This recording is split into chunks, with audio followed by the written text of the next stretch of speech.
A partir de agora está no ar Agro e Prosa Podcast, o seu podcast do agronegócio. Oferecimento Precisão Aeroagrícola. Alta tecnologia, eficiência e produtividade no campo. Com a Precisão Aeroagrícola, você tem maior uniformidade na aplicação, sem amassar plantas e sem compactar o solo. Tudo isso com menor impacto ambiental e uma equipe comprometida com ética, respeito, inovação e resultados. Certificação em aplicação aeroagrícola sustentável, base em Catalão e pontos de apoio em Goiás, Minas Gerais e São Paulo. Precisão Aeroagrícola, sua aplicação em boas mãos. Acesse www.precisãoaeroagrícola.com.br. Agro e Prosa, apresentação Divino Ronaldo. Eu estou aqui com o Diogo Fonseca de Castro, gerente de desenvolvimento de mercado da BASF para a região norte. E nós vamos falar sobre os desafios da safrinha de milho. Meu amigo, como é que você está? Tudo bom? Ronaldo, tudo bem e você? Prazer falar com você. Primeiro entrevistado no programa da feira. Que responsabilidade, né? Rapaz, Que responsabilidade. Já começamos em alto nível. Obrigado pelo convite. Eu, em nome da BASF, muito feliz de estar participando aqui desse primeiro dia, dessa nossa conversa, desse nosso bate-papo e a gente trazer informação para o nosso agricultor. Fiquei sabendo que você é rioverdense do pé rachado. Rioverdense, diz raiz, né? Família, todo mundo natural de Rio Verde, né? Uma região que eu carrego com muito orgulho, formado aqui na UniRV, que é a universidade, então rioverdense em todos os sentidos. Mas hoje você não fica em Rio Verde. Não, hoje eu fico em Goiânia, moro em Goiânia, né? Porque a região norte, ela pega, são 6 estados, né? Então Goiás, Bahia, Tocantins, Maranhão, Piauí e a sede nossa da diretoria é em Goiânia. Então toda a liderança fica em Goiânia fazendo a gestão de todo esse território norte. Interessante você tocar nesse assunto, porque a gente vai falar de safrinha de milho. Nós tivemos aqui no sudoeste goiano, digamos assim, uma condição atípica. Na época da colheita, chuva. Muito. Então atrasou muito a colheita de soja, tanto é que teve gente que nem teve como plantar milho e às vezes nem buscou outra alternativa, porque já colheu atrasado demais. Nesses outros estados em que você fica, aconteceu a mesma coisa ou não? Não, assim, ó, o que nós temos? Tocantins, a gente olhar para o Tocantins. Tocantins esse ano, ele teve 3 janelas de plantio. 3? 3 janelas de plantio. Tocantins começou na data normal, o período ali no começo, né, segunda quinzena de outubro, depois a chuva cortou. E aí parou o plantio do Tocantins. E depois essa chuva voltou, plantou-se mais uma janela, depois eles tiveram um outro veranico e aí finalizou. Então essa primeira janela do Tocantins, que também tem uma área representativa de milho, ele conseguiu colocar dentro da janela ideal. E a segunda e terceira janela já não permitiu a entrada do milho. Então nós tivemos também nessa região uma redução da área de milho safrinha. Isso falando do Tocantins. Outra região que vem se tornando importante também é o Maranhão e o Piauí, principalmente pelo cultivo do sorgo, muito incentivado pelas usinas de álcool que vem chegando na região. Lá o calendário permitiu, lá a gente não teve atraso, até teve. Acho que assim, o atraso ele ocorreu, mas hoje a capacidade de plantio do produtor está tão bem preparado, né? A parte de campo dele está tão, a logística dele que conseguiu ajustar esses 5, 6 dias de atraso na chuva, ele conseguiu ajustar. Então vamos dizer assim, a segunda safra de sorgo dessa região ela está garantida. Então, aí foi um ano que a chuva ocorreu bem, tivemos algumas micro-regiões que teve veranico, mas assim, olhando para o cenário da região, nada fora da normalidade dessas regiões, tá? Bom, você acha que esses veranicos que aconteceram, de alguma maneira, eles devem impactar negativamente em termos de produtividade? Divino Ronaldo, assim, ó, algumas regiões sim, tá? Algumas regiões a gente vai ter esse impacto em produtividade. Se a gente falar, por exemplo, que no sudoeste goiano, a gente viu que, embora a gente venda fechou a safra de soja com excelentes produtividades boas, médias boas, mas algumas micro-regiões dentro do nosso estado, a gente teve um impacto desse veranico. Ele foi menor, até porque assim, o produtor hoje ele está muito bem preparado, a estrutura física do solo, ele vem fazendo uma correção de calagem, adubação, gessagem. Então isso também está trazendo para o agricultor, vamos dizer, condições de passar por esses veranicos com menor impacto. A gente sempre fala, né? O veranico ele vai ocorrer dentro da safra nossa. O que a gente tem que estar preparado é como que a gente vai passar esse veranico de forma mais tranquila, com menor impacto em produtividade. E o agricultor ele vem se preparando para isso, a calagem feita de forma, né, as áreas que não vão safrinha, hoje a gente vê, podemos dizer que 80% recebendo uma cobertura, Então a gente não tem mais aquela área que passava entre safras sem nenhuma cobertura. Quando ele está olhando para essa cultura de cobertura, o que ele está buscando? Uma cultura que, além da cobertura, faça uma descompactação do solo, que traga para ele uma reciclagem de nutrientes. Então a gente vê que o agricultor ele vem se preparando para esses cenários desafiadores. E é isso que está trazendo sucesso para ele. Sabe, é se preparar para esses desafios que vai estar trazendo, né, tanto de clima, que é o que eu falo, tem coisa que a gente não controla, Divino, não.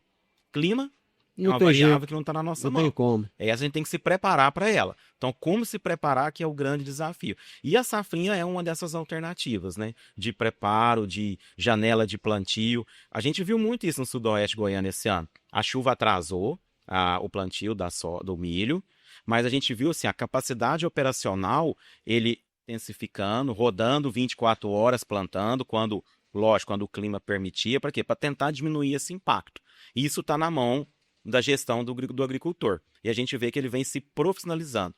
Acho que essa é a palavra hoje do campo. O campo, cada ano, cada vez mais profissional na sua atividade, tanto de plantio, manutenção e colheita.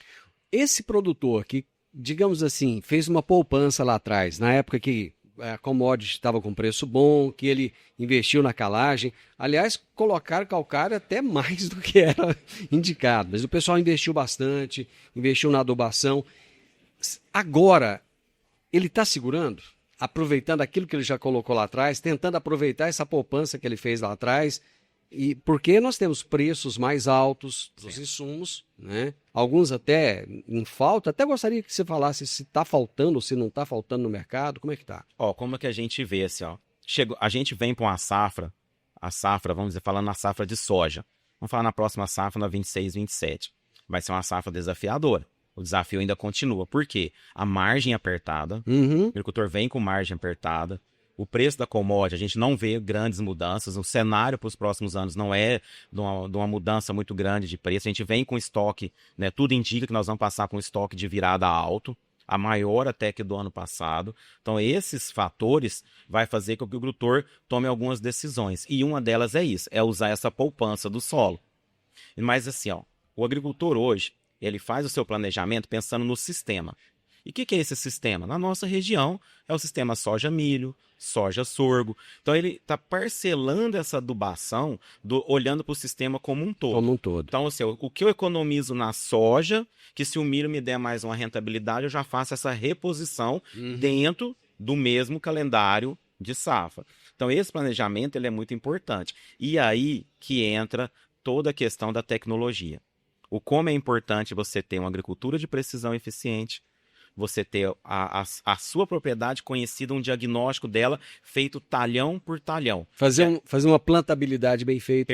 Plantabilidade, a adubação, você economizar no fósforo. Mas para a gente tomar essa decisão, Ronaldo, eu tenho que ter tudo mapeado. E aí a importância da tecnologia, onde a agricultura de precisão vai trazer essa informação para ele, vai saber, aqui eu posso trabalhar com menos 10 pontos, ou aqui eu posso com 5, com 8. E aí, com isso, ele vai fazer uma economia muito significativa.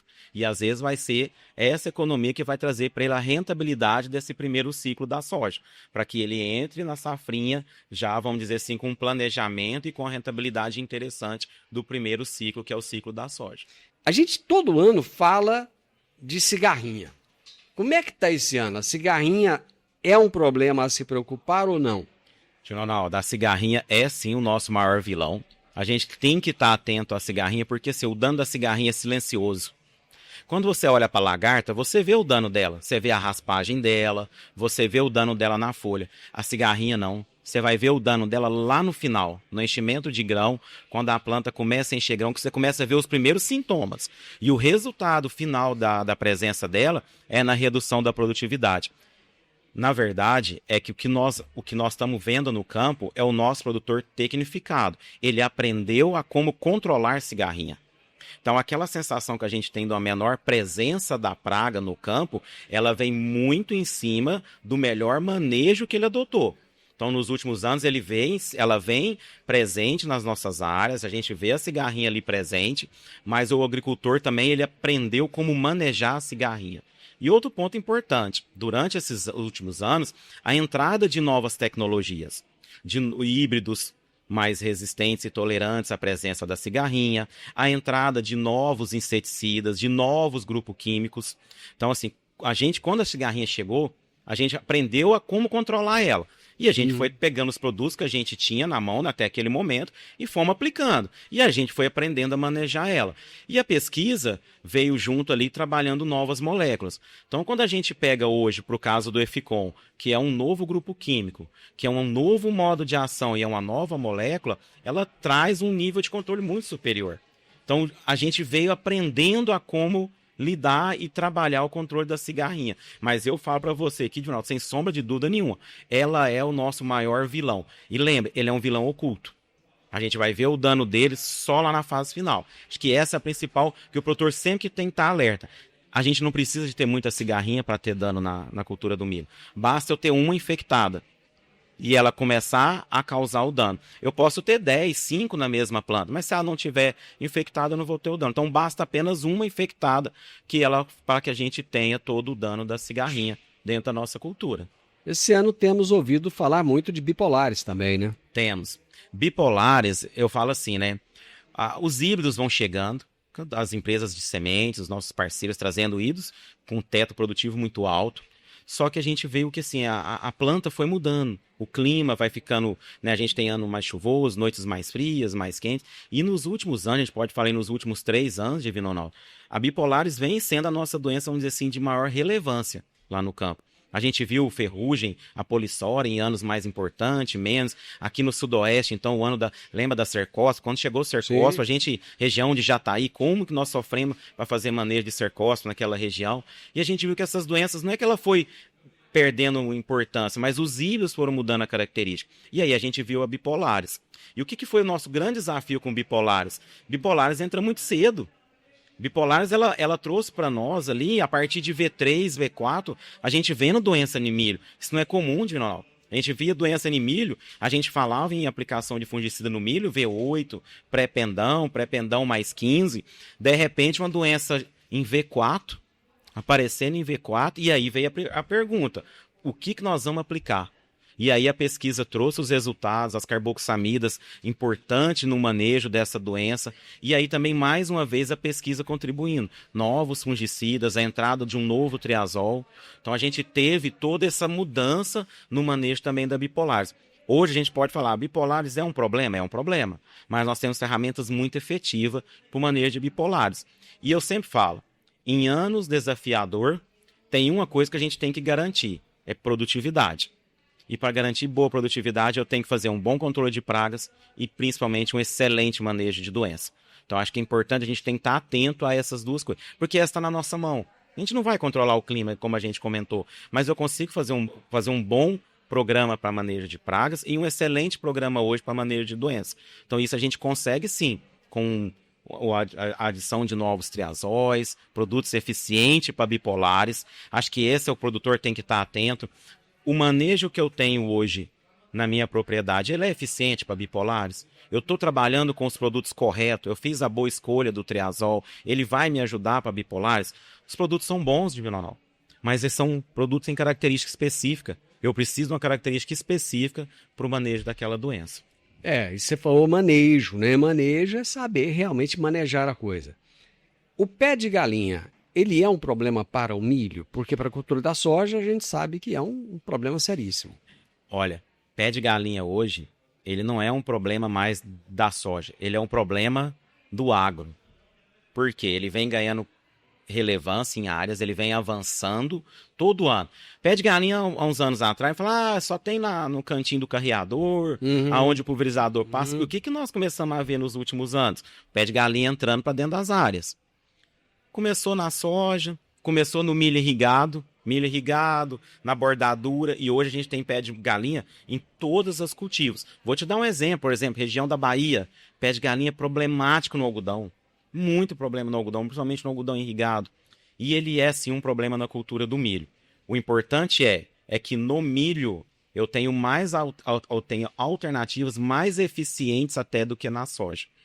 No milho eu tenho alguns produtos mais específicos que traz para nós um bom controle no pé de galinha. Embora seja uma gramínea também. Então, assim, eu vou ter uma restrição vamos dizer assim, de produtos, mas eu tenho produtos mais eficientes. E o que é importante para o agricultor? Se eu não manejar esse pé de galinha bem agora no pós-emergente, esse pé de galinha vai entrar na minha entre-safra, ali após a colheita do milho. E aí ele vai ser um problema onde? Lá no mês de outubro, quando eu for dessecar a minha área para plantar soja. Então a gente tem que pensar hoje no manejo de pé de galinha como no sistema produtivo. E qual é o meu sistema produtivo? Aí vai de cada região. Ou é milho e soja, ou sorgo e soja. Mas a gente tem que lembrar assim, eu preciso manejar pé de galinha dentro do meu sistema produtivo. No sorgo, aí já é um desafio um pouco maior. A gente não tem produtos tão específico como a gente tem na cultura do milho. E um ponto importante para pé de galinha, pré-emergente. Pré-emergente é muito importante para a gente fazer manejo desse produto. Eu não mato mais pé de galinha com uma única aplicação e com uma única alternativa de controle, Vinonal. São no mínimo de 2 a 3 alternativas para a gente ter boa eficácia. É isso aí. Vocês estão animados para a feira? Muito animado, animadíssimo. Energia passou já dos 12 mil volts. Passou dos 12 mil volts. E uma coisa importante, essa é a que eu estou de volta em Goiás, essa é a minha 6ª Tecno Show. A segunda-feira mais movimentada dos últimos anos. A segunda-feira mais movimentada dos últimos anos. E vou te falar uma coisa, antecipando. Vai ser uma das maiores e melhores feiras, uma das maiores e melhores tecno-shows de todos os tempos. Divino Ronaldo, obrigado aí pela participação, obrigado pra gente estar aqui, né, nessa abertura. Se abre alas, né? Se abre alas e vamos convidar o nosso agricultor, né? Opa, já aproveita agora e faz o convite pra turma aí. Convidar a turma para estar visitando a feira, para estar visitando os estandes, muita tecnologia, muita coisa nova. As palestras, vamos buscar informação, vamos, né, aproveitar esse momento, convidar vocês para estar passando lá no estande da Basta. A gente tem muita tecnologia nova, coisas que a gente está trazendo, ferramentas que nós estamos trazendo para o mercado, que vai ser disruptivo nos próximos anos. Convido vocês a ir lá para estar a gente apresentando isso para vocês e a gente fazendo aquele bate-papo e revendo os amigos. Diogo, obrigado, viu? Eu que agradeço. O podcast Agro e Prosa tem o objetivo de falar do agronegócio de forma fácil, simples e descomplicada. Diariamente conversamos com os maiores atores do agro e abordamos os mais diversos assuntos de interesse de produtores rurais, técnicos, pesquisadores, profissionais da área e simpatizantes do agronegócio. Se você gosta do nosso podcast, então você pode nos ajudar. É muito simples. Basta seguir-nos nas principais plataformas de streaming e também no YouTube. Se você deixar um gostei, compartilhar os episódios e deixar um comentário, já vai nos ajudar muito a dar relevância tanto ao podcast quanto ao canal. E o mais importante de tudo, nos siga para receber notificações de novos vídeos e episódios. Um grande abraço para você e até a nossa próxima prosa.